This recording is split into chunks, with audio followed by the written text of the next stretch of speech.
Hi எல்லாருக்கும். Husband ஆஃபீஸ்லேருந்து வந்து ஃப்ரெஷ் அப் ஆயிட்டு மீன் குழம்பு செய்ய ரெடி ஆயிட்டாரு. இது வந்து அவங்க பப்பம்மா செய்கிற மீன் குழம்பு ஸ்டைலாம்.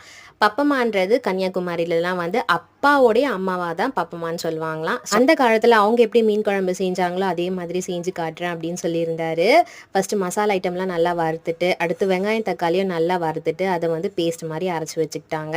அடுத்து மீனில் வந்து தேவையான அளவு புளி தண்ணியை கரைச்சிட்டு அந்த அரைச்சி வச்சுருக்க பேஸ்ட்டை வந்து அதில் போட்டு நல்லா கலந்துட்டாங்க. கலந்துட்டதுக்கு அப்புறமா வந்து தேவையான அளவு கொஞ்சம் போல் பச்சை மிளகாய், மல்லித்தலை, கருவேப்பிலை, அப்புறம் நாங்கள் இன்றைக்கி மாங்காவுமே ஆட் பண்ண போகிறோம். ஸோ அதெல்லாம் போட்டுட்டு தேவையான அளவு உப்பு போட்டு நல்லா மிக்ஸ் பண்ணிவிட்டு அடுப்பில் தூக்கி அப்படியே வச்சுட்டாங்க. இந்த மாதிரி ஸ்டைலில் தான் வந்து அவங்க பாப்பம்மா வந்து பண்ணுவாங்களாம். அதுக்கப்புறம் கொஞ்சம் லைட்டாக கொதிச்சதுக்கப்புறமா தாளிப்பு நார்மலாக வந்து கடுகு, கருவேப்பிலை, காஞ்ச மிளகாய் இதெல்லாம் போட்டு தாளிப்பு கொடுத்துட்டாங்க. சூப்பர் டேஸ்ட்டாக இருந்தது. இந்த மாதிரி நீங்களும் ட்ரை பண்ணி பாருங்கள். சேனலை சப்ஸ்கிரைப் பண்ணுங்கள்.